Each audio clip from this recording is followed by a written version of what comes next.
Hi, everyone, and welcome to Gladney University, presented by the Gladney Center for Adoption. We are so excited to have you here with us today. My name is Ashley Ellington, and I'm the Education and Outreach Specialist here at Gladney. Just a few housekeeping things before we get started. After this training, you will receive a survey, that link that pops up that you will need to fill out if you're needing CEUs or certificates of completion. If you don't see it, or for some reason you don't get it, the next day you will receive an email with the same information and you can fill it out that way as well. And those usually take about 5 to 7 business days to get back to you. And as always, if you have any questions, you can put them in the chat and we'll be sure that Robin answers them for you. So with that being said, we are thrilled to have Robin Goebel with us today to present to you all. She's wonderful. And if you've listened to any of her trainings before, I know that how much you're going to learn from her today. So without further ado, Robin, I'm going to let you take it over from here. Welcome. Thank you so much for being here, taking time out of extremely busy lives in an extremely busy season and clicking another Zoom link and jumping into another virtual training. I always just hold so close to my heart that people who are, joining these, watching these Zoom sessions are so committed to themselves, so committed to the kids and families that they're inspired to be here because of. So thank you. Just thank you for everything you're still doing out in the world. And like I said, click in another Zoom link. So I am coming to y'all from Grand Rapids, Michigan. I always have so much love in my heart when I get to log into a Texas hosted event. I know not all of you are in Texas, but I certainly love feeling connected to my Texas people again. 2.5 years ago, my family and I moved away from Austin, where I'd lived my entire adult life, and landed in Grand Rapids, outside Grand Rapids, Michigan, where I grew up. And it's about 25 degrees this morning. We've got some snow on the ground. And, when I left Texas, I never imagined I would not really be able to return. And we left not long before the pandemic. And so I am just itching to get back to Texas someday for a visit. And these virtual visits, I love being with Texans. So I'm super glad for these virtual visits. Today, we're going to be doing a workshop all on us. Like, how do we as the grown-ups keep our lids under control, right? Like, how can we flip our lids as infrequently as possible? All right, how about now? Hopefully, let me know in the chat if something doesn't look like it's shared right, but hopefully you're just seeing my slide. So often we are getting great information about how to respond to challenging behavior.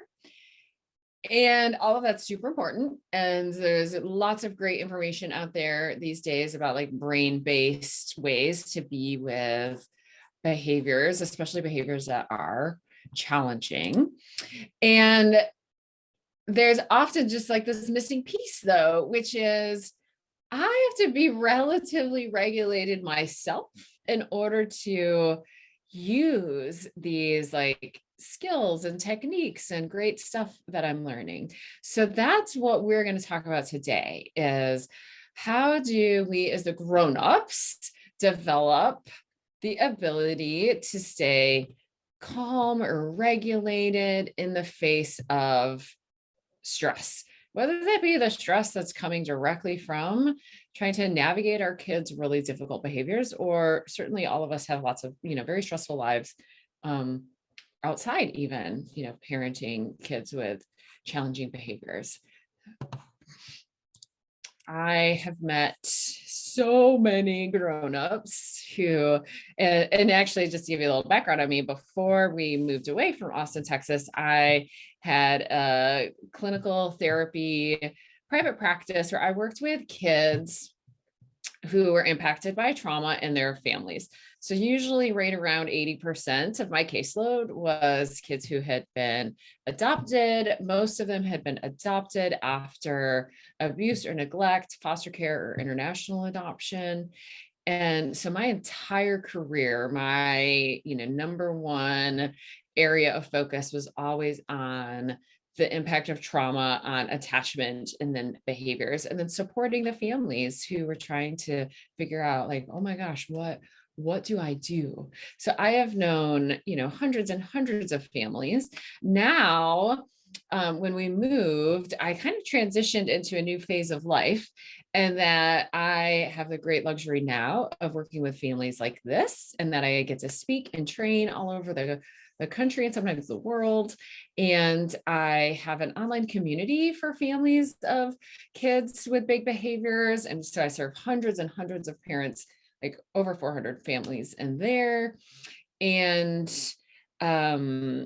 teach and train professionals on how to support the families of kids with big behaviors. So I'm not currently doing like one-on-one work in the office, but I'm actually, because of what I am doing instead, am connecting with and interfacing with and supporting like exponentially more families. So I tend to see families coming to me who are like, we need help. When my kid is freaking out, I'm freaking out back, right? These behaviors are so challenging, so unpredictable, so strange, right? That I'm freaking out back. Or I'm trying really hard not to freak out back, but instead I'm doing this whole like grin and bear it, fake it till you make it thing. And well, certainly this is better than, totally going bananas at our kids and hurting them. The fake it till you make it thing is not a great long-term solution either. It's not a great long-term solution for us. Like that, this fake it till you make it vibe is really, really hard on our own nervous system. It is also really hard on our kids because this lady's kind of scary looking. Like the way our nervous systems are designed and how just brilliantly smart our nervous system is, we know when we're with somebody who's doing the whole fake it till you make it thing. And it can increase everyone's dysregulation because it's actually very disconcerting. It's pretty scary to be with somebody who, what I would say is their insides and their outsides don't match. So again, we're either like freaking out right with our kids, which is of course really hard on all of us, or we're doing this like fake until you make it thing, which is also really hard on all of us. And so we're sort of left with, well, what do we do instead? Right? Like, how do I put my own body, my own nervous system into a space where I can parent my child the way that I really want to? For so often, that's really what it comes down to is parents come to me and they have these values, they have these desires, they have these hopes about how they're going to parent their kids, how they're going to act with their, react with their kids, how they're going to be with their kids. But their own nervous system is getting so dysregulating that they're having a hard time parenting in a way that's really aligning with their values. And so that's often why parents are coming to me. They're like, so what do I do? Like, how do I tend to my own self? How do I care for my own self so that I can parent my kid the way that I really, really want to? So that's what we're going to talk about today. When you're done here today, you're going to have some like steps on how to do exactly that. The first thing we have to clear up is really looking at the word calm, right? And so even the name of this workshop is how do I stay calm? But then in the subheading, maybe you notice I snuck in the word regulated, right? Like regulation strategies. I don't really remember, but I know I snuck in that regulated subtitle because calm is what it feels like we want. So I put calm in the title because parents are like, ooh, yeah, calm, I want that. But actually, calm is not what we're going to be aiming for here today. And there's a lot of reasons for that, but on the very simplest, like highest level reason is that it's not possible, right? Like calm isn't a reasonable goal or expectation for some of the behaviors that you're facing in your family or in the kids that you work with. I know a lot of you are here with your professional hat on too. Calm's not reasonable. Calm doesn't even make sense. Like some of our kids' behaviors absolutely don't warrant a calm response. What we are going to aim for isn't calm, but it's regulated. So what on earth does that mean? And what's the difference?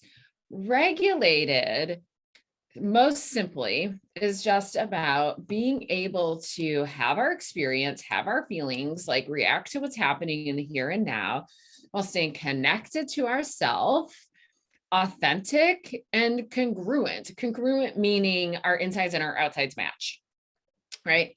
That so often when we're aiming for calm, what we end up with is this incongruence because we are trying to have an inauthentic experience, right? Like, oh, y'all have kids and y'all are working with families who have kids whose behaviors, like calm as a reaction, doesn't make sense to that, right? And so trying to aim for calm is actually setting ourselves up for failure, and in the long run not good for our kids either. It's not good for ourselves, not good for our kids. Regulated means I can have an authentic reaction, an authentic response, even anger, while remaining regulated, connected to myself. Connected to myself means I am noticing myself, feeling the feelings that I'm having instead of being totally swept away by them. If I am regulated, connected to myself enough, authentic and congruent, that I'm noticing the feelings and the reactions that I'm having, now I can stay in control and in charge of my own feelings and reactions, and then how I respond to my child.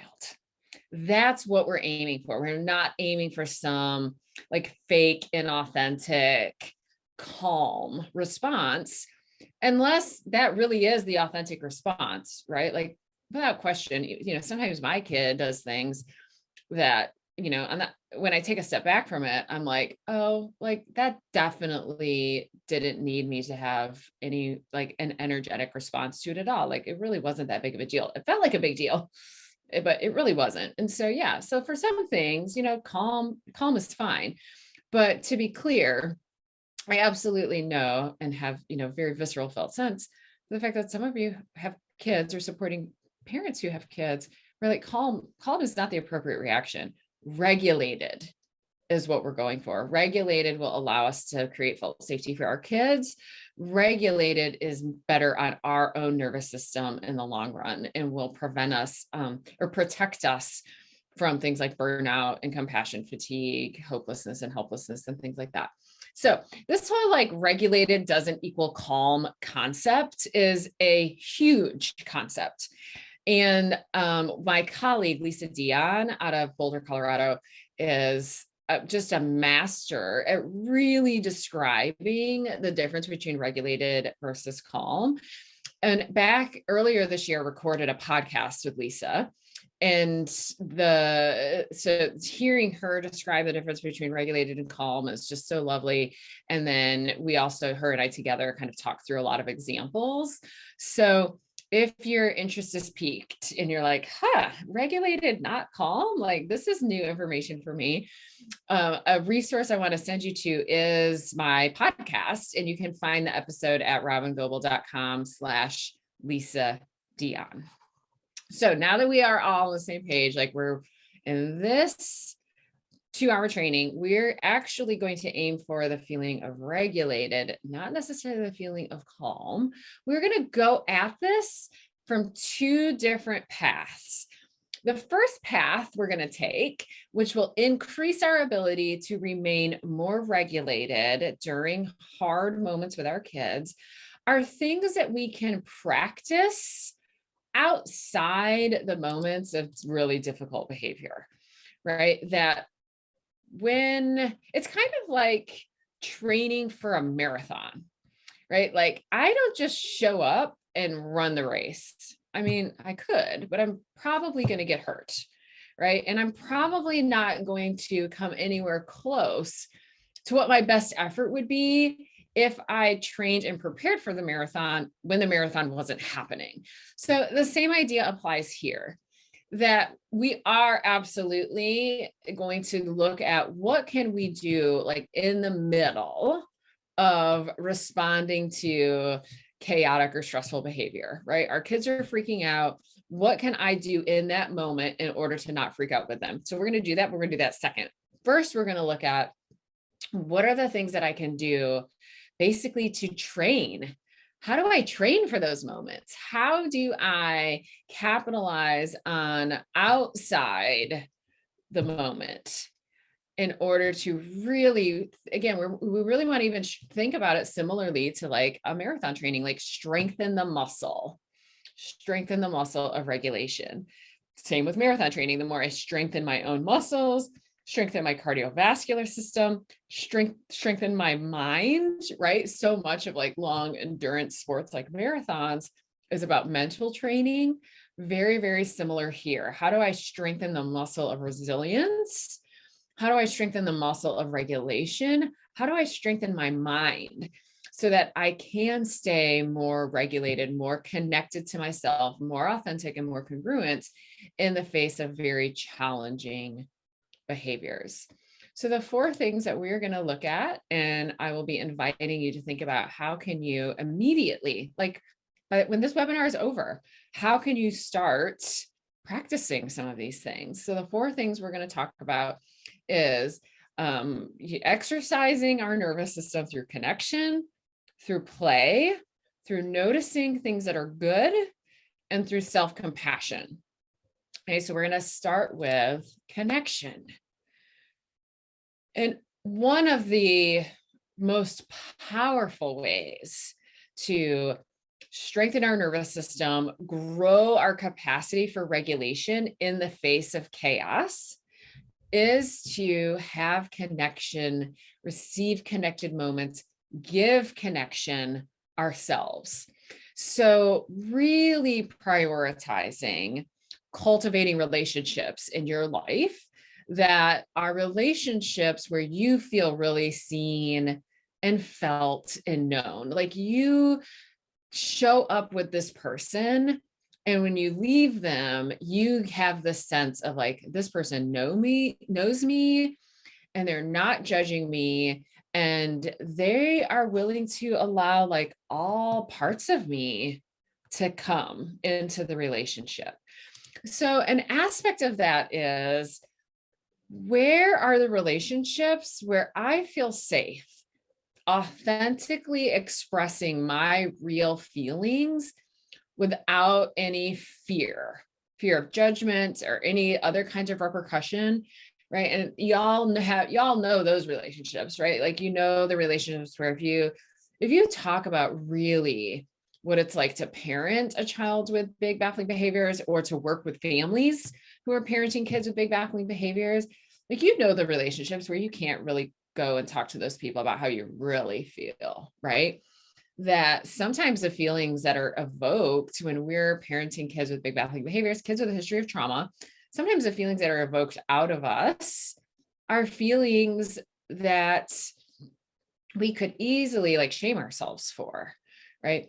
And shame is just so insidious. And so the opposite of cultivating regulation, what we want to find is relationships where I can say these things. How can I truly express my authentic emotion to somebody who will hold that for me, who won't judge me for it, and also someone who's not going to let me just swim in negativity? Because we probably all know those relationships too, right? Like we get together with like one or several other people, and it just turns into this like yuck fest, right? That what we want are relationships where we can be authentic, where we can absolutely say all the things that are on our hearts and on our minds. And those people are encouraging us to like move through those feelings and not get stuck in that place that just feels so yucky. So what I would love you to think about, and we can even pop some of this into the chat, is what are relationships that you already have in your life where you experienced feeling seen, felt, and known? So like for me, I'm super fortunate in that I absolutely feel that way with my spouse.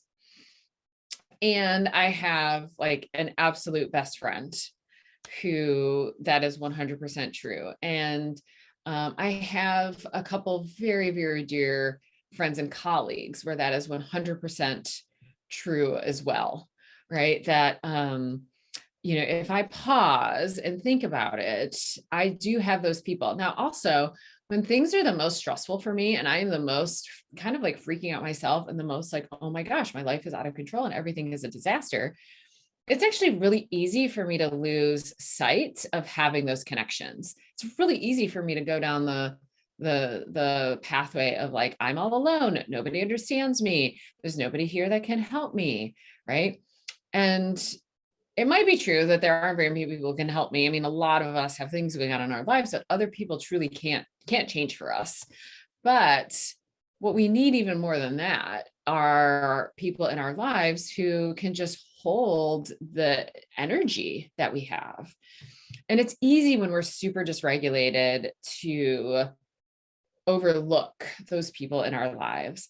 And so in this moment, like as we're relatively regulated, I'm relatively regulated. I assume if you've been able to click onto a Zoom meeting, you're at least relatively regulated in this moment. Maybe think about like, who do I have, but that I could give a little bit more energy to cultivating or nourishing those relationships. Like maybe it's a newer relationship that you've recently come into connection with. And if you gave a little more energy to it, that the relationship could really grow and bloom. Or maybe it's long-standing relationships, right? Like maybe even in this moment, you send a text to a friend that you've fallen out of contact with and just say like, hey, thinking about you, right? Just these little tiny moments, one can really nurture and cultivate the actual relationship, but also help to remind our own nervous system, I'm not alone. I do have somebody I can reach out to. And if in this like regulated moment, you really feel like I don't have those people, and one, really invite you to reach out to who's kind of responsible for you. Like if you're here as a foster adoptive parent, like reach out to the team at Gladney. If you're here in your work life and you feel like I really don't have those people, like that's time to go talk to somebody at work about that, right? So like I really want to invite you to try to seek those people out, and also maybe expand our definitions of what it means to have relationships. I know that even well before the pandemic, really being able to see the value in virtual relationships, and then that's just grown so much since the pandemic, that I've absolutely like grown and cultivated very real, authentic relationships with people I've never even met in real life. Through virtual settings. So sometimes it just takes pausing and be a little bit curious about where in my life do these relationships already exist that I could give more energy to them, or I could give a little energy to kind of reach out to them. Okay.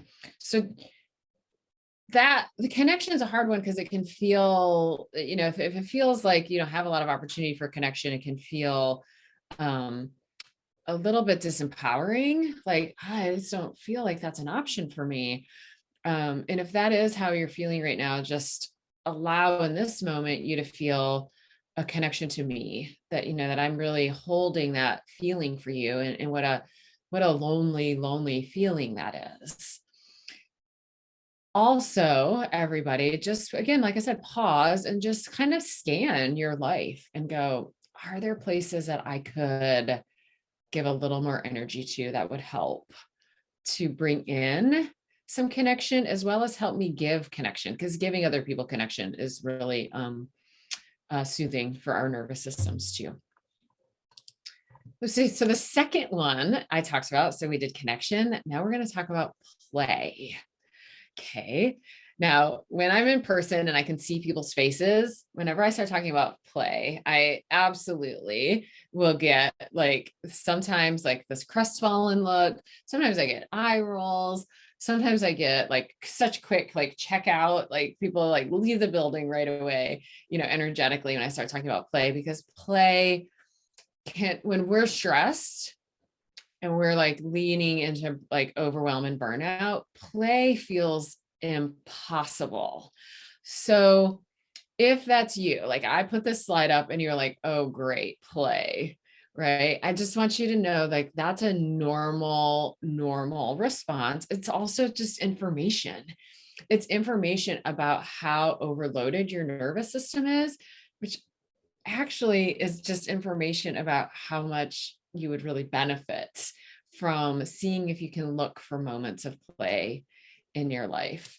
When I'm talking about play right now, I'm talking about playfulness as like a state of the nervous system, not something that we quote unquote do, for a couple of reasons. One is I never like to get in front of stressed out people and give them like new things to do to be less stressed, right? Like that's super counterintuitive. I don't want to task you more things to do so that you'll feel better, right? Playfulness is a state of the nervous system. Playfulness is something that we can infuse into life, like regular life that we're already doing without feeling like I have to do something new. So play and playfulness, we know from research, really grows our capacity to stay in like what I'll call our yes brain, even when we're faced with stress. Our yes brain is that like regulated part of self, that regulated place where we're not calm and we're not denying our real feelings, which could be anger or sadness or disappointment or, disconnection, right? Like we're not necessarily, we are not trying to talk ourselves out of our authentic feelings when we're in our yes brain, when we're in that place where we're regulated and connected to ourselves. And practicing play and playfulness at other times of your life. Sometimes play and playfulness is a great intervention when you're facing really difficult behavior in your kids. Sometimes, not all the time, but sometimes. But I'm not even talking about that right now. I'm not talking about using playfulness as an intervention with your child when they're having challenging behaviors. Right now, I'm talking about outside these moments of challenging behavior with your kids. How can you infuse a little more play and playfulness in your life? Because that's going to grow the part of your nervous system where regulation lives. And you'll be able to feel better, even if nothing else changes. Like even if no stress in your life changes, nothing gets better, your kids' behaviors don't change, you'll be able to feel better, right? Playfulness isn't frivolous. It's not something that you do when you're not stressed out, like I only have time for play and playfulness when things are going well and I'm not stressed. Or I only have time for play and playfulness when all the tasks on my list are done, right? Or I only reward myself with things that I find playful or enjoyable when things are better. Nope, that's not it at all. Playfulness is essential. It's like nutrients. It's like making sure we get in our vitamins from the vegetables that we're eating. We don't see an immediate benefit necessarily to eating spinach, but we trust that there is a benefit and that sometimes we even do it when we don't totally feel like it. Look at playfulness kind of the same way. It's like a vitamin for our nervous system. Dr. Stuart Brown is one of the leading researchers in play, and he writes and tells us that play and playfulness is something that promotes a sense of belonging in community. Okay, awesome. First of all, we're all pretty desperate for increasing our sense of belonging in community, right? That parenting kids with big baffling behaviors is really isolating. It's very lonely. That's just, even more now in the pandemic. And so we can find ways to infuse play and playfulness into our own lives, into our own nervous system. We will increase our capacity to feel a sense of belonging and community, from the connections that already exist. Okay, this is a picture of me and my dearest friend and colleague, Marshall Lyles. And I know Marshall also does some Gladney training. So you may even know Marshall, because Marshall is one of those dear people that Gladney invites in as well. Stuart Brown also tells us that play is something that's done for its own sake. So even though, right, we're kind of having to straddle this contradiction that I'm saying playfulness, like do playfulness because it's good for you. Also do playfulness not because there's an outcome, right? Do playfulness just because, right? And if you have to remind yourself it's okay to do something just because that it has positive outcomes, cool, do that too. But do playfulness just because. Play and playfulness is something that we do just for its own sake, right? There isn't an agenda, right? This is a picture of me at one of my very, very, very first ever aerial silks classes that years ago now. And I continue actually to take aerial silks classes, and I continue to be not good at it for a host of reasons. I'm not terribly good at aerial silks, but the play and playfulness that comes out, that emerges for me when I'm in class, when I'm in community, when I'm moving my body, when I'm getting all sorts of cool sensory experiences that the silks allow me, right? That I don't have a goal beyond doing something that's fun, and that in and of itself is really, really, really valuable. If you need more, incentive to feel okay with play and playfulness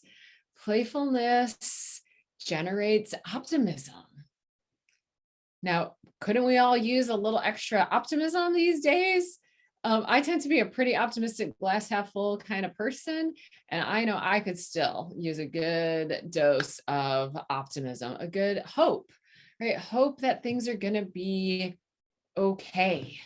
Right? Those of us with significant stress in our life, those of us parenting kids with very serious, significant behavioral problems, those of us who can't get what we need to support those kids, right? Like the systems aren't in place. We're not getting the services that we need, right? We need all the hope and optimism possible. Those of us who are serving those families in those communities, we need all the hope and optimism we can get. I know that for me to keep showing up every day doing my job and working with families and working inside systems in which things are like really, really, really hard, and truly like the resources just aren't even there. In order for me to keep doing that, for me to like have a sustainable career and just keep showing up every single day, I have to find a way to maintain some level of hope or optimism, or I am like fast track to burn out. Then I quit the field, and then I'm definitely not helping anybody, right? So finding ways to maintain optimism and hope, really, really important. Playfulness makes perseverance fun. What that means is it makes doing hard things less hard. And parenting kids or supporting the families of kids with big behaviors, big baffling behaviors, kids with history of trauma, frankly, that's really hard. And honestly, it takes a lot of perseverance to continue. It takes a lot of perseverance even to be here right now, right? To have like clicked on this Zoom meeting and given 2 hours of your life for this, right? This takes perseverance. And perseverance, we're going to get through the hard stuff better if we can make perseverance fun. Play and playfulness, we know, supports our immune system. This is obviously good all the time. Stress, chronic levels of stress are related to the development of all sorts of health problems, including autoimmune disorders. And the opposite, right? Play and playfulness, which is like the antidote to stress, supports our immune system. Now, obviously, it feels extra important to support our immune system inside the middle of a pandemic, right? So play and playfulness supports our immune system. We also know that playfulness helps us with empathy. And empathy might be one of the most important, let's just call it a skill. Empathy is one of the most important skills that we really need in order to continue to show up and engage in relationship every single day with people who are hard to be in relationship with, right? We really need to maintain our grounding in what this behaviors really are, why our kids are behaving this way, why other people are behaving that way. Like, we really need to stay grounded in empathy, or we very quickly can shift into like resentment, indignation, contempt, hopelessness, helplessness, right? So if play and playfulness can help us maintain our own empathy, we are going to burn out less fast. We're going to be able to maintain our compassion. And compassion is one of those interesting things that actually helps us set way better boundaries. Sometimes we're worried that if we have too much empathy, if we have too much compassion, if we have too much understanding about what's driving our kids' behaviors, that's going to mean we turn into pushovers and we just like start to tolerate all this really bad behavior. Nope, that's not it at all. In fact, the exact opposite is true. The more compassion we have, the easier it is for us to set really solid boundaries. So see, play and playfulness, good for all sorts of things. Now, again, I know I do not show up to groups like this and give you new things to do. So I'm not here to say, find more things to do. Find an hour in your week to go do this. I'm seeing a question in the chat about how to learn more about that. So Dr. Stuart Brown writes the book. I think it's just called Play. And so that is my number one place to send folks. If you are somebody who's super interested in a lot of like the nervous system education, there is so much that you can read about our autonomic nervous system, polyvagal theory. Oops, let me make sure I'm writing this correctly in the chat. And playfulness. So you could just like Google those things and you'll find, depending on what you like, podcasts, articles, big, dense, very academic books, kind of depends. There is, Teresa Kesley writes the book, I think it's called The Neurobiology of Play. I might be getting that wrong. That's a book for therapists, but it's a pretty easy read. So if you're here like without you're not a professional, you're a parent, you might enjoy some parts of the neurobiology of play as well. What I want you to leave here doing, so again, we're going to do these 4 things: connection, play, noticing the good, and self-compassion. I want you to leave this workshop today feeling empowered to begin to incorporate one or all 4 of these things into your life without actually adding anything to your life. So for play and playfulness, start to open your eyes up to what's already in your world that is play and playful, right? So a memory that comes to mind for me is, I don't know, it was probably in the summer. I was driving down the road. We live in a very hilly, very green, wooded area. And so I'm driving down like the main road in my neighborhood. And, some people's properties sit up on like big hills. And I watched this person mow their yard, like mow their hill with their lawnmower attached to a rope. And I had never seen anything like this before. And I was so delighted by this. Like the image of this person, like sending their lawnmower over their hill on their rope it just tickled me so much. Now, things like that happen every day, like random, ridiculous, like what on earth things happen every day if we are just keeping ourselves available to notice things like that. And then when something kind of does present itself, that's has the sense of like play and playfulness, we want to just like pause for like 3 seconds and notice what it feels like to have a moment of playfulness. And we'll talk about actually the noticing in the next section here. But it could be like somebody being funny at the grocery store. It could be a funny meme that you see on social media. It could be a 30-second video that you watch. Right now I'm in the middle of rewatching Schitt's Creek, and I'm doing it truly because it's so silly. And I need these moments of just like big laughter every single day because life is stressful and hard right now. So what I want you to be thinking about is, how can I notice play and playfulness that's like kind of already just like hidden in plain sight? That's an important one. But also, if I had the time to do something solely for the purpose of fun and delight, what would that be? Would it be to watch a 20-minute show like of Schitt's Creek, like I just said? Would it be to listen to a funny podcast? Would it be to watch a 1-minute video? Would it be to go for a trail run? Would it be to, sit quietly and write poetry? Would it be to do the craft that you really love? Would it be to get together for coffee or tea with your best friend? Like it could be, like the definition of play and playfulness is so individual, right? If you did have the time for that, what would it be? That can sometimes help us ask the question then, is there any way that I could do that or something like that?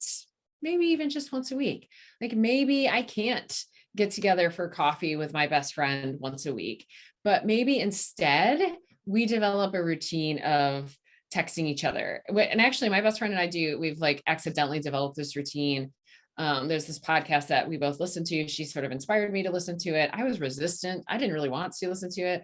I adore it now. And so now every week when I hear this, when I listen to the podcast comes out once a week. I text her and, this kind of silly, grumbly, like, yeah, you got me hooked on this podcast. And then she texts me back and we have this like just little playful banter that goes back and forth because neither of us are in a place where we can carve out an hour a week of getting coffee. So instead we have like a 3-minute banter every week that's playful and fun. So just see like, what would I do if I could?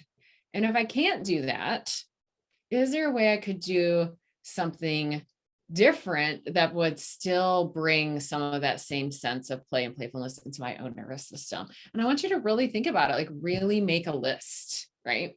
Just like training for a marathon, we have to be intentional and deliberate. If we're not intentional about these things, we don't do them, right? Okay, so the third experience I want you to walk away from today with understanding how it could help you stay more regulated in the face of very challenging behavior with your kids or the kids that you work with is a skill, technique, practice that I feel like Dr. Rick Hansen, and his name is on the next slide. So if you didn't catch that, just wait for a slide and you'll see his name. Dr. Rick Hansen's research has really helped me anchor into this practice of noticing the good. So Dr. Rick Hansen is a neuropsychologist. He writes several books. One of them is called Hardwiring Happiness. And his research, his study of the neuroscience has helped us get practical about how do I take what we understand about the brain and do things in my regular life that actually rewire our brains to be in a more regulated place, meaning I can tolerate stress better without like kind of flipping my lid, right? Now, one thing that's true about all human brains is that we have a preference for things that are negative. Our brain, because we'd like to survive, is more likely to notice bad things than good things. This makes perfect sense. This is part of the very design of our neurobiology and the survival of our species, right? So when you notice that your brain is spending a lot of time noticing the things that are bad, see if that can be a moment of being like, thank you, brain. You're working so hard to keep me safe in the world. Now, there is a drawback to this, especially for those of us who are living in like chronic stress, chronic states of arousal, chronic states of like hypervigilance, like when's the next bad thing going to happen, right? Is that our brain gets like overtrained to notice the negative. Rightfully so. It makes perfect sense why this is happening. But the byproduct is that we stop noticing things in our life that aren't negative.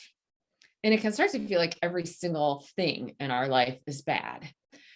And for very few of us is that actually true.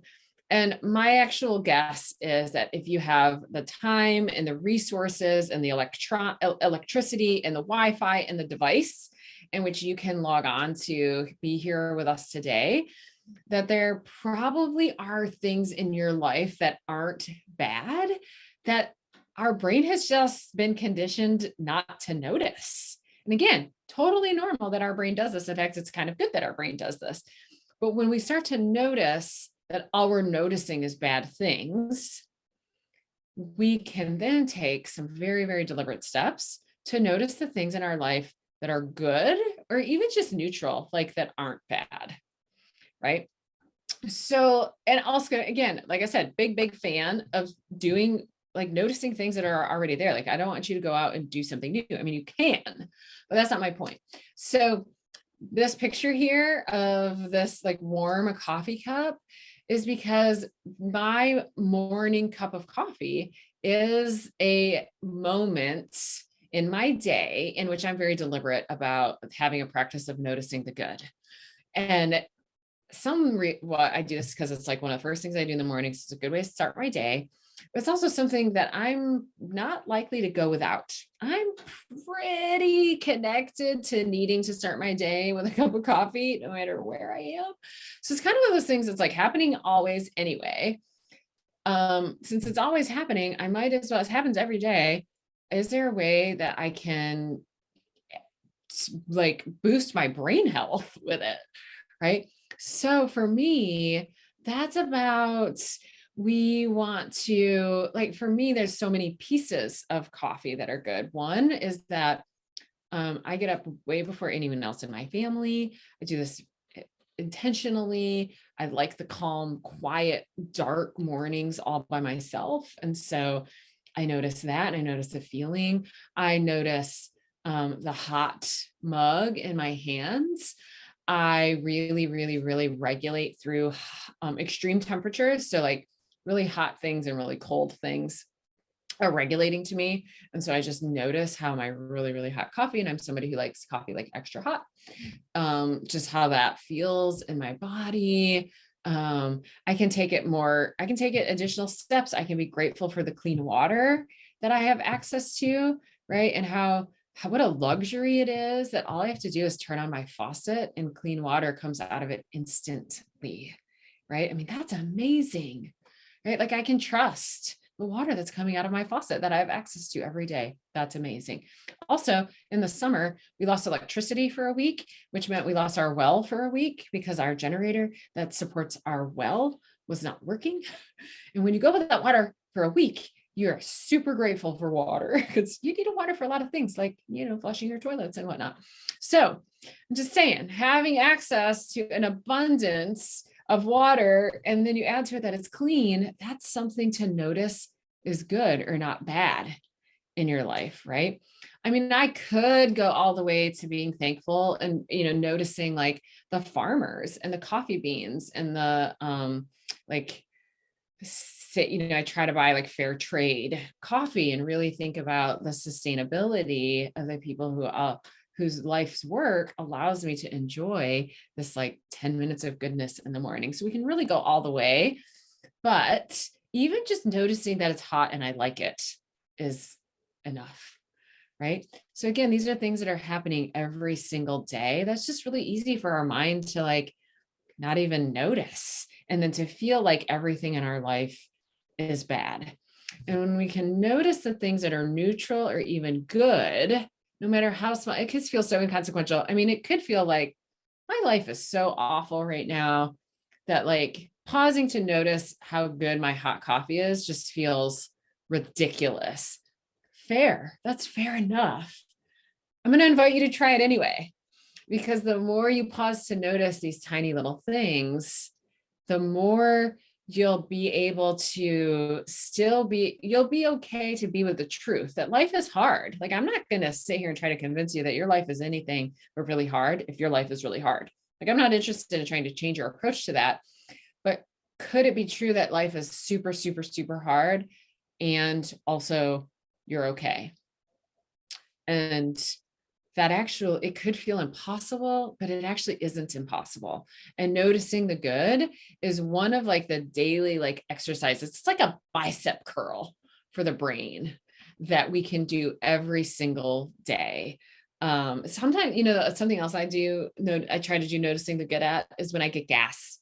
I have a moment of gratitude that I feel confident I have enough money in my bank account to get the gas that I need to get my kids to school every day.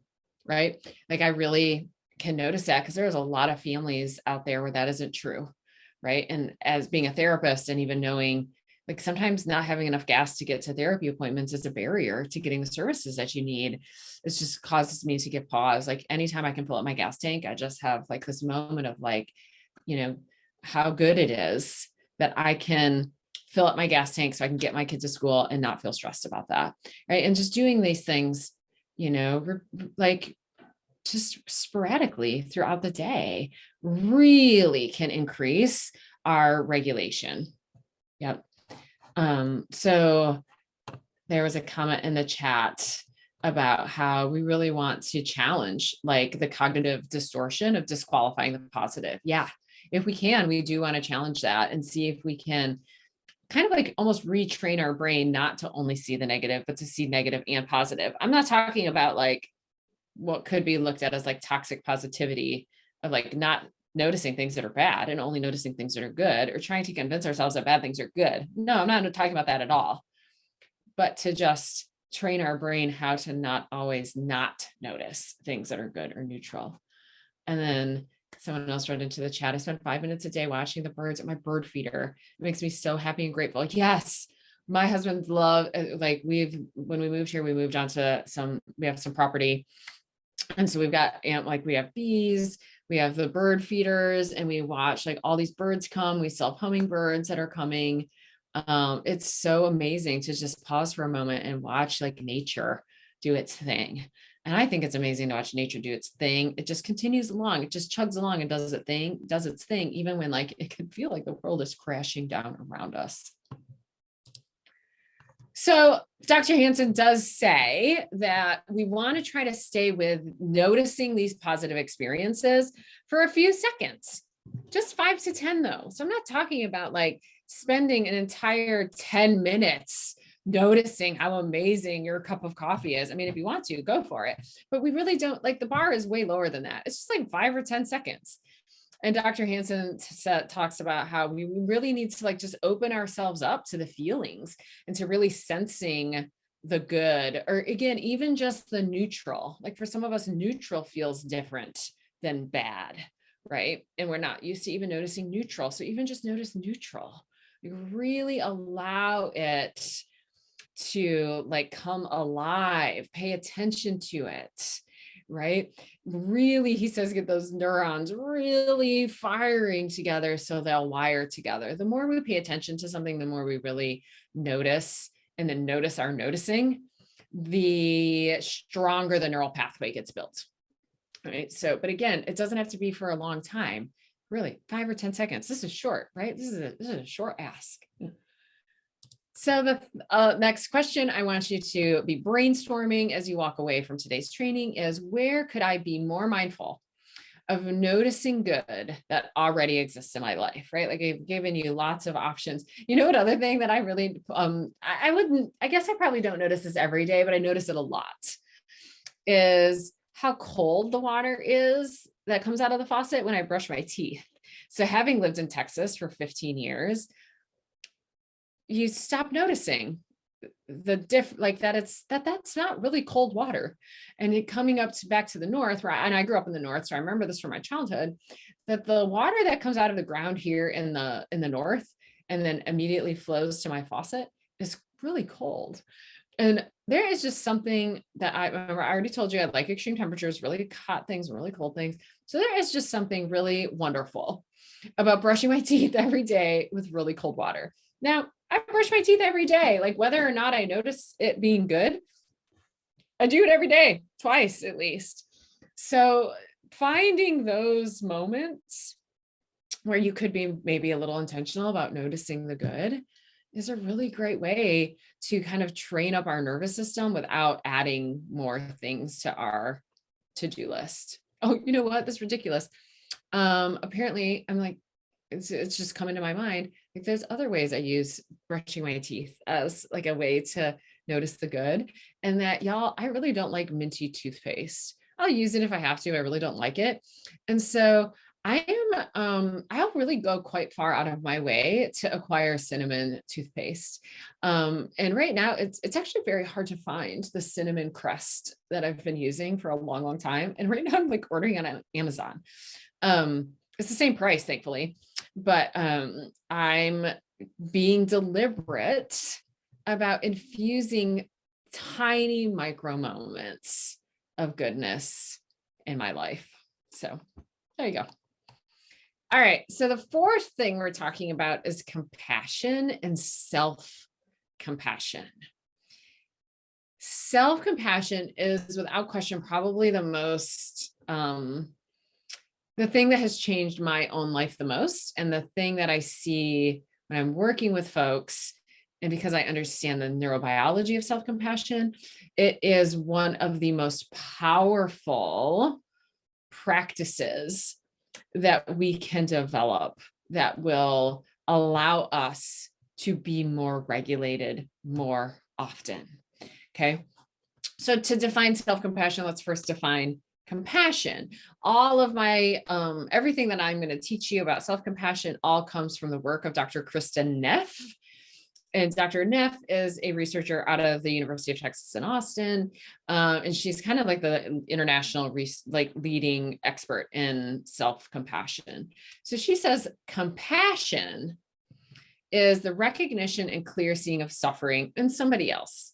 Compassion involves feelings of kindness towards people who are suffering so that the desire to help, to ameliorate that suffering emerges. Compassion involves recognizing our shared human condition, flawed and fragile as it is. So compassion involves the sense of like, suffering is just a part of being human, right?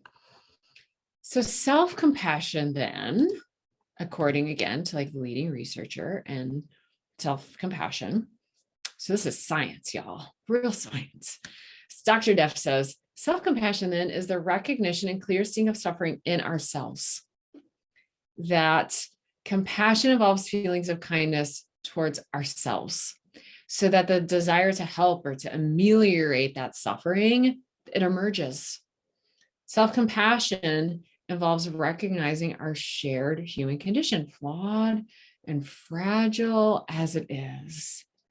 So y'all, parenting kids with a history of trauma, parenting kids with big baffling behaviors, it's really hard, right? Like supporting the families of kids with the history of trauma and with big behaviors, that's really hard. Okay. Parents, and parenting these kids involves suffering. Right? Parenting is hard in general, but then you add in this extra layer of kids with a history of trauma. It's just undeniable. We can't say anything except there's suffering involved. It's really, really, really hard. Right. And sometimes parenting kids with a history of trauma we find ourselves parenting in ways that we're shocked by, right? That as like trauma and the energetic resonance of trauma in our homes can sometimes bring out parts of ourselves that we didn't even know existed. We can be scary. We can parent in ways that like we are actually like quite shocked by and feels like really contradicts our own values. That is a moment of suffering. Parenting in a way that contradicts our own values is a moment of suffering. So, in a way, what I'm emphasizing is that there's plenty of opportunities in our life for us to practice self compassion. Okay, that we are presented with opportunities all day long, every day that could lend us to practicing self compassion. So, again, I'm not really asking you to do anything new, right? So, I'm going to teach you like how do we do this? Like, how do we do self compassion? But before I want to just address any reservations to self compassion and really prove up the benefits, like the scientifically proven benefits of self compassion. So, we know research has been very clear. Self compassion actually leads us to have more self-compassion leads us to be more proactive about changing our situation, changing our behavior, rather than passivity. So a lot of folks, reservation with self-compassion or being compassionate is like, well, if I'm compassionate towards myself, I'm going to lose my motivation to change, like change my own behavior, change my circumstances. Like I'm going to like, basically like I'm just gonna like give up and be like lazy and not even care how bad things are, which is the opposite's true. Like research is very clear. Having a mindset of self-compassion actually it is way more likely that we're going to take the steps to change the things that are causing us to suffer. We know that self-compassion helps us work towards emotional well-being and contentment in our lives. And like the benefits to contentedness, even when life is really hard, are really clear. Like it's basically like the same benefits of play and playfulness. Like it's easier on our physiology, it's easier on our immune system. It promotes stress resilience. There's lots and lots and lots of benefits towards increasing contentedness. When we can practice the specific part of self-compassion in which we're really recognizing and embracing our common shared humanity, we tend to shift out of patterns of fear and negativity and isolation, right? So like I said, I have this membership community for parents of kids with really big behaviors. Most of them have parents of kids with history of trauma, but I also have I also have a podcast, and I also have connect with people all over the world through my emails, right? And so I am constantly in connection and communication with parents of kids with big baffling behaviors, like really all over the world. And truly, the number one thing that will get expressed in some way is something about how lonely and isolated these parents feel, right? So often what happens is they'll, when parents come in to the community, one of the first things they'll say, like after they've kind of poked around a little bit, is like, wow, I'm really not alone. Or I didn't even realize how lonely I was until I got connected to people who really got it, right? Or I'll get emails that say that from people like, I listen to your podcast. So these are strangers and probably people I'll never have the luxury of meeting ever in my life, right? But people will email me and say like, because of your podcast, I feel less alone. And feeling less alone, right? Recognizing and embracing our shared humanity is actually like the antidote for loneliness, right? That even though I can't show up in everybody's lives physically and babysit their kids and, get groceries for them, like the things that I do for the people in my intimate life when they need help, right? It's these very practical things. There's, billions of people in the world that I cannot do that for. But what they tell me is, even though I can't do these things for them, just helping them stay connected to the truth that they really aren't alone, how much that helps, right?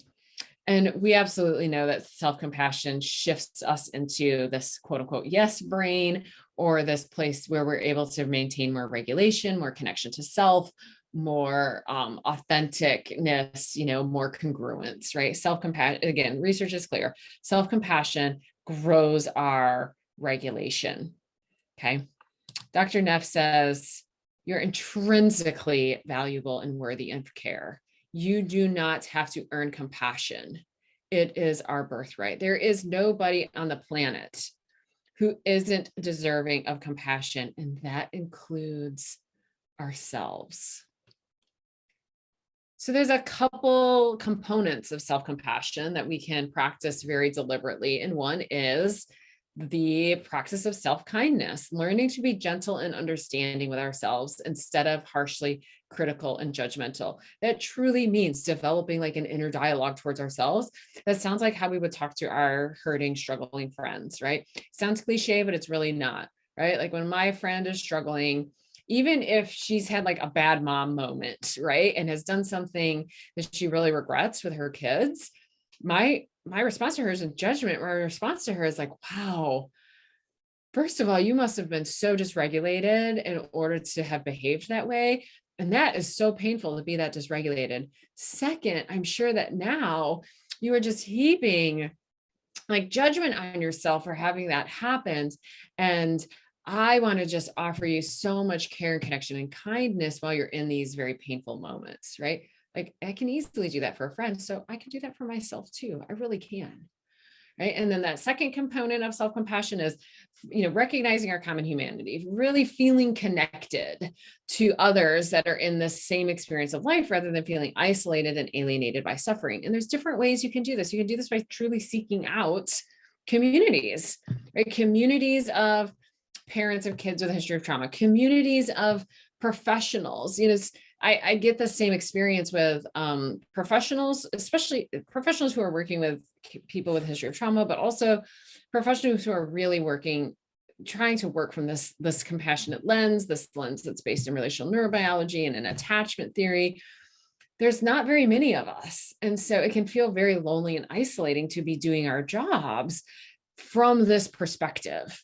And so finding people who feel, are trying to do life in the same way that you are, who are looking at things with the same lens that you are, even if these people are only ever found virtually, right? It's like when I podcast, I try to remind people, like, remember, like, there are thousands of people listening to this podcast. There are thousands of people who need my podcast. There are thousands of people whose parenting journey is such a struggle that they listen to this podcast. Can you just feel into the energetic sense of connection to all these people all over the world?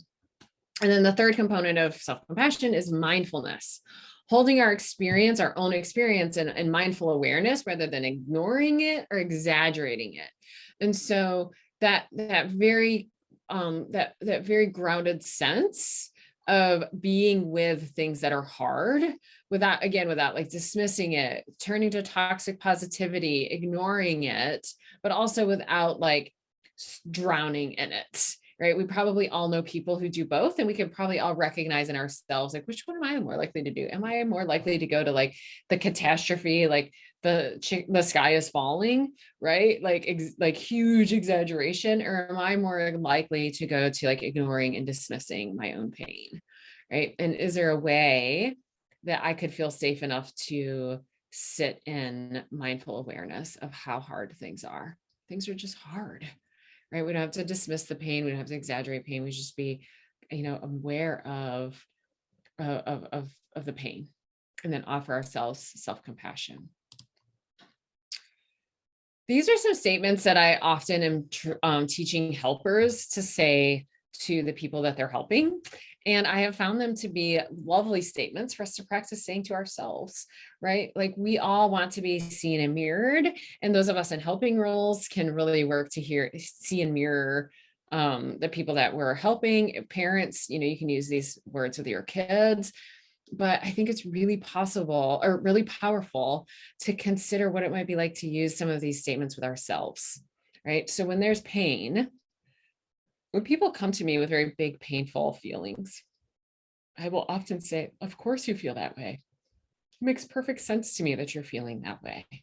I never lead with like, don't feel that way, or don't get mad at your kid because this is a trauma-driven behavior, or don't overreact because this is a trauma-driven behavior, or any of those kinds of things. I say first, of course you feel this way. It makes perfect sense that you feel this way, right? And I might say something like, we can feel totally confident that your nervous system in this moment is doing exactly what it needs. That could feel confusing. And you could feel like, I don't like how I feel. I don't like this feeling of suffering. I don't like this feeling of anger. I don't like this feeling of hopelessness. And we can both that can be true. We don't like it. And we can also feel confident that our systems are doing exactly what they need. And then I say to people so often, like I literally say the words, I welcome and will not judge all of your feelings, right? But imagine saying that to ourselves. I welcome and will not judge all of my feelings. These are very compassionate ways to be with ourselves.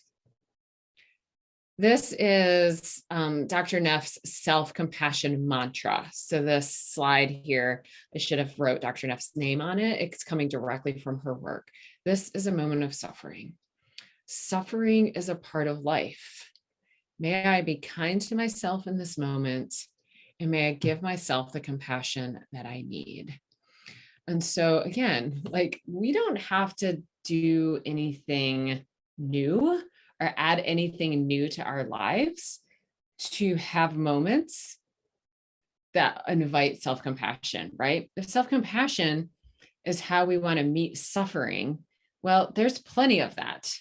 There's plenty of that. And also there's no suffering that's too small to give self-compassion to, right? So we don't want to judge how small our suffering is. That's just more suffering, right? So it's okay if you know that your suffering isn't as, quote unquote, big as somebody else's suffering. That's okay. That's not the point. Our suffering is our own, and again, our wonderful lives give us many opportunities to have suffering and practice self-compassion inside that suffering every single day. And so this is a mantra that you could use in those moments when you notice suffering. This is a moment of suffering. Suffering is a part of life. May I be kind to myself in this moment, and may I really give myself the compassion that I need. Dr. Neff also has, I'm blanking on what her actual website is. I'm going to write her name. It might even be like selfcompassion.com, but I'm not promising that. Somebody can go to it now and see. But Dr. Neff has so many free resources on her website for self-compassion practices. In fact, I think she has like a self-compassion quiz. She has like 8 self-compassion practices. All of it's just free. And then she does write a really lovely book on self-compassion and also has a workbook on self-compassion, depending on how you like to learn. I think she even teaches courses online about it. Thanks, Nancy. Yep. Self-compassion.org. Oh, I was close. Thanks, Nancy. Okay, so we're going to be shifting gears now and talking about, so we just did, over an hour on essentially like developing an exercise routine. When you leave here today, maybe be thinking about, excuse me a second, maybe be thinking about which of those 4 feels easiest. Start with the easiest, start with the lowest hanging fruit, start with the one that feels like you have the least resistance to, and just start there. And then maybe in January, revisit this training that you did and then say like, So I started with noticing the good. I wonder if now I can start with self-compassion, right? And then just layer in these new practices. It's not doing something new, right? We're just kind of shifting, really shifting the way that we be with and be with our own experience. Okay. Now, let's look at what are some very practical things we can do when our kids are like going bananas and losing their mind. How do we take care of ourselves in those moments so that we can be with our kids in the way that we know they need, right? Because stressed out kids who are demonstrating really negative behavior, they don't need us to respond to them with, yelling and threats and punishments. It's a very human thing to respond that way. But what our very stressed out kids who are demonstrating negative behaviors really need is the opposite. Like they need us to be as grounded and regulated and authentic as possible. So I'm just going to keep reminding you, I'm not talking about calm or toxic positivity or pretending that things don't bother you, right? I'm talking about how can we be authentic with our feelings and ourselves and stay regulated, which means I'm staying connected to myself and I can make a choice about how I'm going to respond to my child. When I'm making a choice about how I want to respond to my child, I am much more likely to respond in a way that sets a boundary, honors my parenting values, and creates more safety and connection for my kid. Okay. So inside these moments where our kids are going bananas, we need to develop a practice of how do I stay, I'm going to use the word grounded. Like, how do I stay really connected to how do I stay really connected to myself? So instead of joining my kids in their chaos or in their like bananas going, how can I respond to it, create boundaries for it, hold space for it, and stay grounded and connected to myself? Okay. We are going to watch a video of a parent who tries to stay grounded, but struggles to stay grounded. Okay. And we're going to watch this little video, and then we're going to use this video to show how we can practice these steps. All right.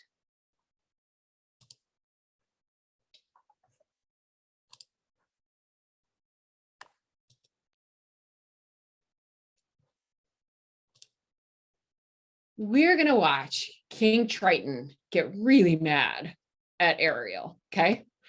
Now I have the settings set so that you are going to control the volume to this video clip yourself. So if nobody's hearing it, definitely tell me in the chat, because that means something's not right. But if it's just like really quiet or it's too loud and you need to adjust that, you can adjust that yourself on like the volume on your own device.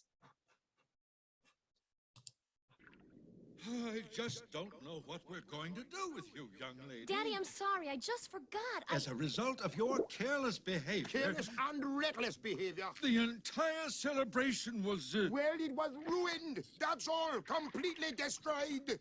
This concert was to be the pinnacle of my distinguished career. No thanks to you, I am the laughingstock of the entire kingdom. But it wasn't her fault. Well, first, the shark chases.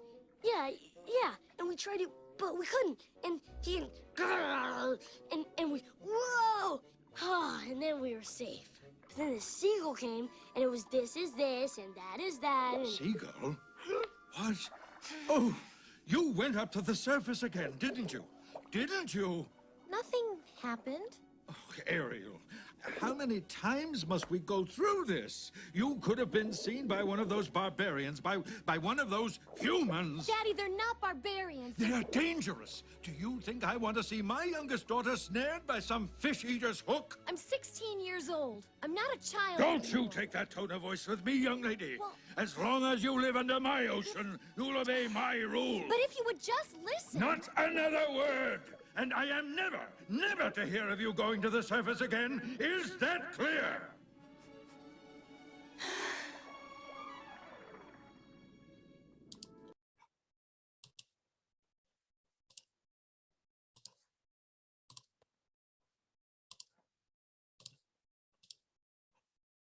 Okay, so let's pretend that King Triton has come to my office. Okay, we are going to start the process of how do I stay calm in the moment? How do I develop the skills? What do I do? How do I develop a practice of how to stay grounded and regulated in the moment when everything's feeling super out of control? So the first thing I would do with King Triton is we're going to reflect back on stressful times. Okay, so we're going to go through my 4-step process by reflecting on something that has already happened and sort of like practicing the steps in our brain, like in our mind. We're going to practice the steps. Then we're going to be able to do that enough that we'll be able to go through the steps in the moment, right? While we're trying to be with our kids and they're like, la, la, la, la, la, la, la, not listening, I'm not listening, no, no, no, right? Or maybe they're just like stone cold staring at you or glaring at you or ignoring you, right? There are these behaviors that can easily like cause us to lose our own regulation so quickly that by practicing first outside the moment, we'll then eventually be able to go through this 4-step process I'm going to teach you in the moment. And you may have the feeling like you may leave this webinar today being like, there's no way I could go through this 4-step process in the moment of my kid going bananas. Yeah, it makes sense to me that you feel that way. And there's just going to have to be a little leap of faith that I have worked with enough families, I've worked with enough humans to know that there are steps that we can take to develop the ability to truly maintain this level of regulation in the face of everything kind of going bananas around us. So absolute number 1 step. Now, in the handouts that I sent along to Gladney, you got, of course, some handouts of the slideshow. She also got like a handout on self-compassion, and you should have gotten a handout that like almost like a fridge sheet with these 4 steps on it, so that you could really truly like print it out and hang it on your fridge. You could save it on your phone, right? You can do different things to help you remember like what are these 4 steps. So the very first step is notice your experience without any judgment. I'm going to tell you all 4 steps, and then we're going to go back and we're going to go through them one by one as if King Triton is who is in my office. Okay. Notice your experience without judgment. Acknowledge your experience as real. Don't minimize it, downplay it, or say like, I shouldn't be feeling this way. The 3rd step is to offer ourselves self-compassion. The 4th step is a really big breath with a really long exhale. Okay, so we're going to start with notice your experience without judgment. So let's go back to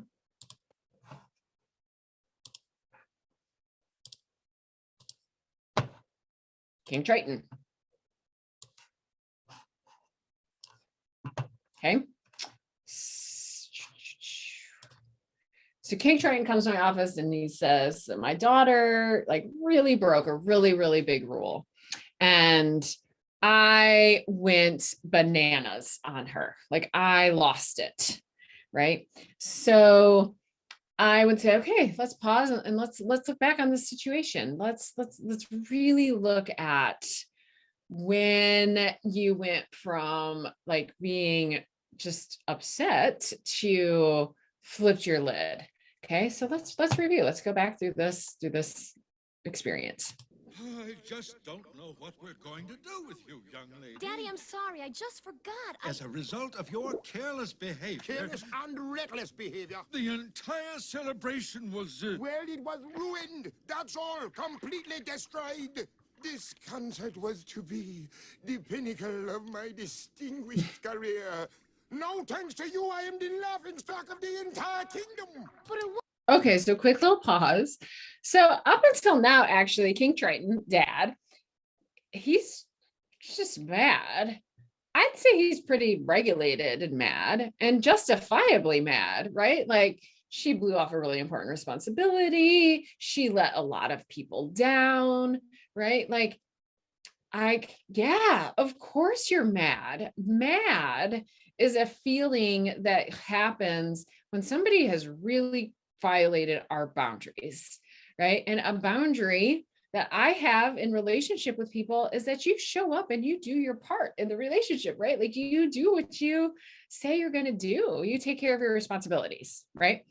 So it makes sense to me that he's mad. And if he came to me and was like feeling shame about even being mad, what I would say is like, mad makes sense. Mad makes sense. Now, Sebastian, right? The crab, Sebastian's dysregulated, right? Like, he's being quite dramatic. It's all about him, you know, and he's ruined, right? Like, that's shifted into dysregulation. But King Triton, so far, he's still pretty regulated. Wasn't her fault. Well, first, the shark chases. Yeah, and we tried it, but we couldn't. And he and we, whoa! And then we were safe. But then the seagull came, and it was this is this, and that is that, and... Seagull? What? Oh, you went up to the surface again, didn't you? Okay, so it seems as though he's starting to get a little more than just mad, right? We are starting to creep up maybe into what could become full on like dysregulation in the parent, right? Why? Right? Like, what happened that caused a shift from mad to regulated mad that's now starting to shift into dysregulated? What happened? Tell me in the chat what happened, because it happens to all of us. It's like almost always why we flip into dysregulation is when this happens. What happened? So Flounder told him, one, that Ariel broke the rule, but it wasn't just that she broke a rule, right? It was super dangerous what she did. King Triton got really scared. Okay. Yeah, she broke the rule. And now again, my king can break a rule and I can handle that regulated. I could still set a really clear boundary, but you know, I'm doing it regulatedly. Saying something over and over and over again can cause me to feel dysregulated, because it's really painful to feel unheard. It's really painful to feel unseen. And even though we're the adults and even though we're the grownups in a situation, it's really, these things are really painful, right? And then yes, fear, right? Like fear probably merging into terror about her safety for going to the surface. Didn't you? Nothing happened. Oh, Ariel, how many times must we go through this? You could have been seen by one of those barbarians, by one of those humans. Daddy, they're not barbarians. They are dangerous. Do you think I want to see my youngest daughter snared by some fish-eater's hook? I'm 16 years old. I'm not a child Don't you anymore. take that tone of voice with me, young lady. Well- As long as you live under my ocean, you'll obey my rule. But if you would just listen. Not another word! And I am never to hear of you going to the surface again. Is that clear? Whew. yeah. I mean, probably all of us can relate to a situation that looks somewhat like this, right? And then someone else wrote in the comments too, but she's making excuses for her actions, right? She's getting defensive, right? And so right now we've got two defensive, scared people who are trying to connect with one another. It's not working, because it doesn't work when we're both start to get into that state, right? And then all of these things, for King Triton, probably like all mixed together and feel like too much. Then he gets super dysregulated, pops out of his window of tolerance. And let's just say he's in my office and he's like, and I ended up parenting in a way, like she was scared. She was so scared that she ran away crying, right? I don't want to scare my kid for them to run away crying. Like, I want us to collaboratively work out a solution that keeps my kids safe, right? That's the ultimate goal here. The ultimate goal here is, how does my child, understand that these behaviors are super, super dangerous, right? And because of the dysregulation that's happening in the relationship, that part's getting kind of lost, right? So let's go back to,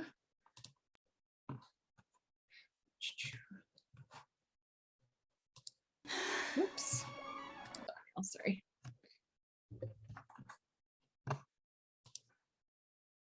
Okay, noticing your experience without judgment, right? So something I'd be saying to King Triton is I'd go like, okay, when did you first notice that your experience shifted from mad to like feeling out of control mad, right? And I'd rewind that with him. Like, when did that happen? Wait, like mad, of course you were mad. When did it shift? Right? And we look at that. Oh, when Sebastian, or I'm sorry, when Flounder said she went to the surface. Oh, that's when it, and then I would do what I just did with y'all, which is like, I wonder why, like, why was that the thing that shifted? Right? So we're really noticing, what did you feel in your body? What was the difference in your body between noticing anger and mad to like noticing like terror and when you started to feel out of control, right? So we're just noticing that it was true, and we're not judging ourselves for it at all. Like, no judgment. There's no judgment. There's, I shouldn't have done that. I shouldn't have felt that way. Nothing. Just straight up noticing. Then the next step is actually so important. Acknowledge your experience as real. What this means is that so often in my work with families who are, doing so much to become, trauma informed, and they're really working on how to parent their kids in a different kind of a way, right? That when they fall short of that, when they parent in a way that feels out of alignment with their values, right? That is so often an opportunity for them to give self-talk to themselves that sounds like this. I know better. I shouldn't have done that. I know that my child's trauma history is what's driving this behavior. And since I know that, I don't deserve essentially to have a normal human authentic reaction, right? So again, those are just more voices of shame, more voices of criticism, and a moment of being with yourself that isn't authentic, right? It's like, my feelings aren't valid or important when we tell ourselves like, I shouldn't have reacted that way, or I know that this is coming from trauma for my kid, and so therefore I shouldn't, blah, blah, all those things we can do. So after we notice our reaction, notice our experience, then the next thing you're going to do is just acknowledge it as your real experience. Yeah, I freaked out. yeah, I was so mad. Yeah, I shifted into hopelessness. I like collapsed and felt totally hopeless about what was happening, right? No judgment, noticing, acknowledging it as real. We're not trying to talk ourselves out of it, right? This is a way of being in an attunement with ourselves. And this is super important once you start to get these down and can actually do them in the moment. Again, it's so easy for us to say, don't react badly. I know that this is, this behavior is coming from trauma for my kid. And so you self shouldn't be having the response that you're having. Well, that's really just not inviting our real selves. It's critical. That is not going to lead to growing our own capacity for regulation. So acknowledge your experience is real without arguing with it. Okay. And then offer self-compassion. Okay. So offer a thought to yourself of, this is hard. This is scary. It's so painful to feel unseen. It's so painful to feel unheard, right? That's how we feel when we tell our kids something over and over and over again, and they still disregard us or they argue with us, right? It's so painful to know that a boundary I'm setting for my child's safety, they're interpreting as a punishment and they don't think it's important, right? There's all these things that are true. Offering ourselves self-compassion for those feelings and those experiences is really, really important. And then after the self-compassion, big breath, long exhale. So, with King Triton, I'd be like, okay, you got scared. You got scared and you felt unheard and unseen. And that your thoughts and feelings didn't matter. Yeah. Right. So then I'd be like, when did you notice that?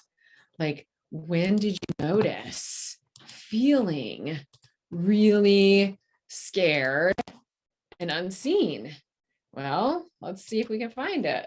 Yeah, and we tried it, but we couldn't. And he and we whoa, and then we were safe.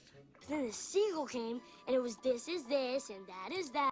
Can't you just see the moment where, like, in just like 5 seconds ago, right? Like him and Sebastian exchanged this little glance, like, oh, please, right? Like just kind of annoyance. Again, that's valid. That's a valid feeling to have right now. Like, oh, for heaven's sakes, And then, Flounder says the seagull. And in that moment, whoosh, fear, right?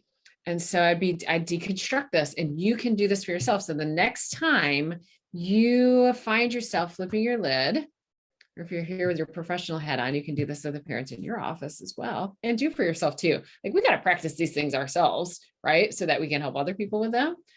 So I'd be like, oh, fear. And what was that like? What was it like to feel fear instead of mad? Right? Really helping to notice all these little nuances, right? And then I'd say, okay, so the next time this happens, the next time you notice yourself in this place with the fear, the face right now that King Triton is making, this is the time to pause and go through these 4 steps. Notice what's happening. Acknowledge your experience is real. I am terrified, and I'm about to flip my lid because of it. Offer yourself self-compassion. This is so painful. I love my kids so much, and all I'm trying to do is keep them safe. It's so painful to be continually disregarded, right? This is a moment of suffering for me. This is hard and painful, right? And then a breath and an exhale. And if King Triton had did that in this moment, I wonder how the scene would have progressed. right? Like what might have happened next? Let's just play around with this. Like, how can we rewrite the scene with King Triton, right? So like if he had done all of that and he had been able to take a breath, maybe still with frustration, he could have said, the surface. Like if you're seeing seagulls and you're on the surface, is that what I'm hearing? And then probably Ariel and Flounder would have been like, oh, shoot. Right. But because King Triton hadn't like totally flipped his own lid, maybe it would have looked a little bit more like, yes, we went to the surface, but it wasn't a big deal, Dad. It wasn't a big deal. You're overreacting. Okay. That's another moment of suffering for a parent, right? Of like, no, I'm not overreacting, right? Like this is super serious and scary, right? So it's a moment to like go through it again. Okay, I understand, sweet daughter who I adore, that this doesn't feel like a big deal to you. I understand that you seem to not understand my level of the danger that exists on the surface. That's really the only explanation I can come up with for why you keep doing it, is that you really don't understand the danger. We need to take some time apart. Let's come back and talk about this after dinner in an hour, after you finish your homework. I'm going to go for a walk and cool off. But it could be anything. Let's pause and come back and talk about this. Right now, to be clear, like I am not promising that that actually changes your kid's behavior. One, that's really not even what we're talking about here today, right? Like I'm not talking about like behavior interventions and what we can do to change your kid's behavior and get Ariel to stop going to the surface. So I'm not promising that by responding differently and not flipping your lid that you're going to change your kid's behavior. But what I am saying is you're going to feel better. What I am saying is that for some of you, these moments of fear, these moments of terror, these moments of feeling disregarded are happening with such frequency in your home that if you flip your lid every single time, you're like, that's trauma in our own nervous systems. So if we can develop the capacity to not flip our lid in the face of all of these experiences, again, maybe it's not going to actually change Ariel's behavior, but it is going to make a big difference inside my own nervous system, right? That is going to help me feel less burned out. That's going to help me feel less compassion fatigue. That's going to help me stay out of hopelessness. That's going to help me not flip my lid as often in the future, which again, not only feels bad for me, but tends to not be great for my relationship with my child, right? Like King Titan flipped out and Ariel took off, right? So that's not super great for their relationship, right? And all of y'all are here because you want to improve your connection and your relationship with your kids. Otherwise you wouldn't be here. Right. So here's a great question. If you flip your lid, should you circle back around and apologize? Or is that contributing to ascribing judgment to your reaction and helping you? No, true apologies come from a place of compassion and self-compassion. And so much goodness actually comes out of repairing with our kids, repairing with people when there's been a rupture. So much goodness. So absolutely. So let's talk that through. What could that look like, right? Like the next time King Triton sees Ariel, or honestly, y'all, in like real life, when we're not talking about Disney cartoons from 1990, I'm talking with parents about like, you can send your kid a text. There are other ways to help with repairs unfolding than, waiting till the next time you actually see them and everybody being regulated enough to say, I'm sorry. But yes, so I would be encouraging King Triton actually to, the next time be like, hey, kiddo. I tend to use the word kiddo. That's leftover from living in the South. Hey, sweet daughter, hey, Ariel, hey, whatever language you use in your family. The way that I yelled at you and like really screamed at you, it scared you. And I was scared. And we do have a problem on our hands, which is you can't go to the surface. And you and I have to figure out how we're going to figure this problem out together. But no matter how big the problem is, I don't want to react in a way that terrifies you that way. And so I'm working really hard to be able to react to things that scare me with like my authentic emotion, which is like, you can't do that, but without flipping my own lid and scaring you. So I'm working really hard at that. Right. So we absolutely can take responsibility. That, remember, part of self-compassion is that it's mindful.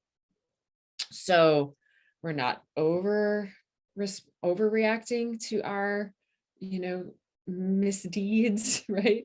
And we're not dismissing them, but we're just acknowledging that, like, yeah, I flipped my lid and I acted in a way that really scared you or wasn't good for you or wasn't safe for you. Sometimes we put our hands on our kids in ways that we really regret. Sometimes we say things to them that we really regret. They're really painful. And so we absolutely can first have compassion for ourselves, right? And having compassion for ourselves isn't being critical, and it isn't letting ourselves off the hook. Compassion sounds like, I was so freaked out. I was so dysregulated that I parented in a way that I deeply regret. And it is painful to be that dysregulated. That's what the self-compassion sounds like, right? Then once I've had a moment to have self-compassion for myself, I can go to my kid from a place of true groundedness, right? I'm not criticizing myself. I'm not letting myself off the hook. I'm acknowledging we had a really serious rupture in our relationship, and ruptures repairing ruptures with our kids teaches them so much. When think about when somebody repairs with you, what do you experience? Well, one, you experience being really seen. Somebody saw the pain that I was having. Okay. So I felt really seen. Then we go to, and it mattered to them. Not only did they see my pain, but they like registered it and it mattered to them. And then the next thing that happens when we experience a repair from someone else is, and that person was vulnerable enough to make a repair with me. That tells me how important my relationship is to them. Now, I'm not going to promise you that your kids are like thinking all of those things in order like that, because that's mostly not even developmentally appropriate, but that is the experience they're having. They're having the experience of being seen, how good it feels to be known, and the experience of my relationship. I matter so much to this person that they were willing to do something that's really uncomfortable, which is initiate a repair. So yeah, I love that you asked that question.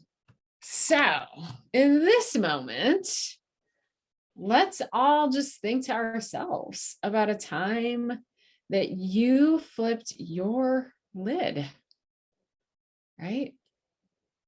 Because eventually, yes, you want to do this in the moment, right?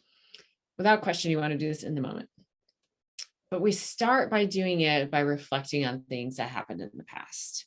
And then as we get a little bit more regulated, we will be able to pause and do these 4 steps in the moment. So I'll give you a really good example at my house. Something that used to really flip my husband and I's lids, and we're so much better at it now for lots of different reasons, is when my husband's the cook in our family, and he really likes cooking, and he's a very good cook, and he really takes a lot of joy out of preparing meals for his family, which is me and my son.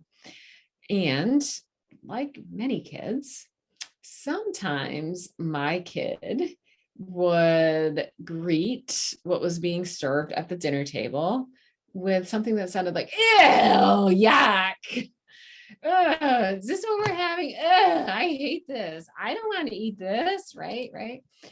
And for multiple reasons, that's a behavior that used to really lead to a lot of lid flipping all the way around the dinner table, right? Like my husband's lid would flip because, right, like he just spent all this time preparing a meal, and when you do something for someone and it's met with like a feeling of disgust, right, that feels terrible, right? And then it can easily awake all sorts of other feelings, like it's not gracious, or my kid's not grateful, my kid is rude. Food and feeding brings up feelings about ourselves as parenting, like it's my job. One of my core jobs as a parent is to make sure my kid gets healthy, good meals, right? And so when our kids reject what we're feeding them, like so many feelings come up, and then it's really easy for us to flip our lids right back, right? If you're going to say this about dinner, you could just leave the table and not even eat dinner, right? Things like that. So, and then I would flip my lid too, because often I was feeling kind of protective of my husband, but then I would also kind of feel protective of my kid, right? Like it's just a big mess and we'd all just have a big lid flipping. And what I have found is just a pretty common experience with kids. Like there's a lot of feelings that happen when we're feeding our kids. So what my husband and I had to work on is noticing our own experience and without any judgment, right? Like it wasn't helpful for my husband to judge himself. It wasn't helpful for me to judge him. You're overreacting. Why are you acting this way? You're making things worse. It's also really not helpful for me to extend all that language to my kid, but we're focusing on ourselves right now, right? Notice your experience without judgment, acknowledge it is real. It's painful. It's painful to do something for someone and have them reject it, right? Okay, it's painful. That's hard. It feels bad. Lots of self-compassion, a big breath, and an exhale, right? So we've had to work on that outside the moments, so that we also could set a very good boundary, which is the truth is it's really not acceptable when somebody makes a meal for you to exclaim, ew, this is disgusting, right? Like that's not cool. It's not okay. But also my kid does get to have his own feelings, and he doesn't have to be forced to eat things that he thinks are disgusting because he has body autonomy, and that's a big value in our house. So lots of people with needs, how do we negotiate all those needs, right? Well, I have to be regulated enough to then tell my kid, hey, you don't have to like what we have for dinner. Sometimes that's going to happen. We don't have dinner every day that everybody loves. And your feelings about your food are valid and they matter. We have to find another way for you to express them. And then we had to practice that. Like, the way this food looks is making me nervous that I'm not going to like it. The way this food smells is making me nervous that I'm not going to like it. Tasting food I don't like feels really overwhelming in my body. Like we had to teach my child how to say these things. And then we as the grownups had to be okay with those feelings being expressed as long as they were being expressed in an appropriate way, right? But the only way that I could get to that was by first not flipping my own lid. Like we had to do our own work to figure out why is my lid flipping, and how do I not flip my lid? Because the more my kid says, ew, this is disgusting, and then I react back to that, is the more likely it's just going to happen in the future. So how do I stay regulated enough to be able to say something like, whoa, you are pretty sure you're going to hate this dinner. Let's find ways to express that feeling without being rude, right? Because there are ways to express feelings without being rude. And that's a super important life skill. But finding ways to not flip my lid feels better for me. It makes me much more likely that I'm going to parent in a way that is in alignment with my own values. It's also helping me set really compassionate boundaries, screaming at my kid that you don't get to talk to me this way. And if you don't like dinner, you can skip dinner. That's not really setting a good boundary, right? But saying like, hey, you get to have all of your feelings. Your feelings are valid. You don't get to express them in a way that hurts people's feelings. Let's find a way to negotiate that. That's a way to set a compassionate boundary. And I do that best when I'm regulated.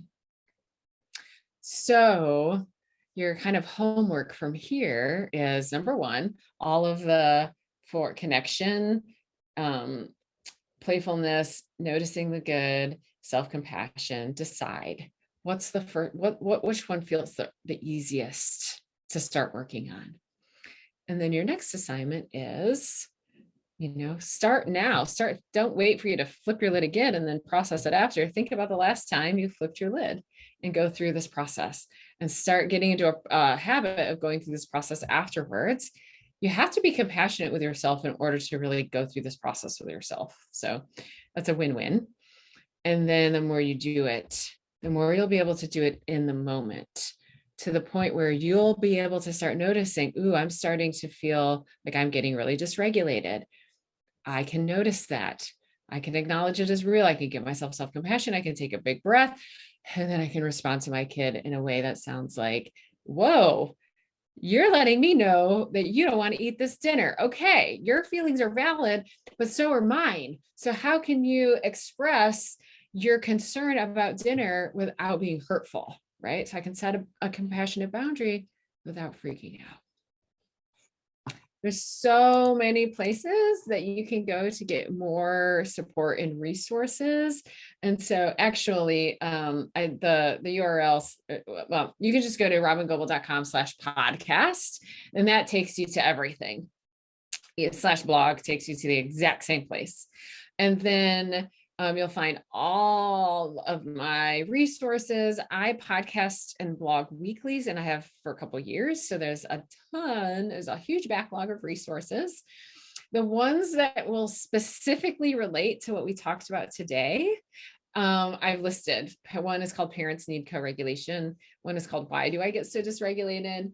One is Not Flipping Your Lid. One is Self-Compassion. And then one I mentioned at the very beginning, which is /Lisa Dion, which is where you'll find the podcast episode on why regulated doesn't mean calm. And so over on my website, if you want to stay in touch, you can find ways to stay in touch with me, but you can also just like poke around and see so many resources that are available for you. Awesome. Thank you so much, Robin. We really appreciated that. I know I took a lot away from it, but I can't wait to implement, in my own life. So thank you very much. Just a few closing items. If you'd like more information about Gladney, please reach out. We'd love to set up a lunch and learn, or just talk to you more about Gladney services or answer any questions you may have. We do have a lot of amazing trainings coming up, so be sure to check out our website. And again, for our CE User Certificate of Completion, when we close out this webinar, you will get a link. If not, you will get an email tomorrow to fill out the same information. So we really appreciate it. We have a lot of thank yous in the chat, Robin. Yeah, So thanks, we y'all. really appreciate everything. Y'all have a great rest of your day.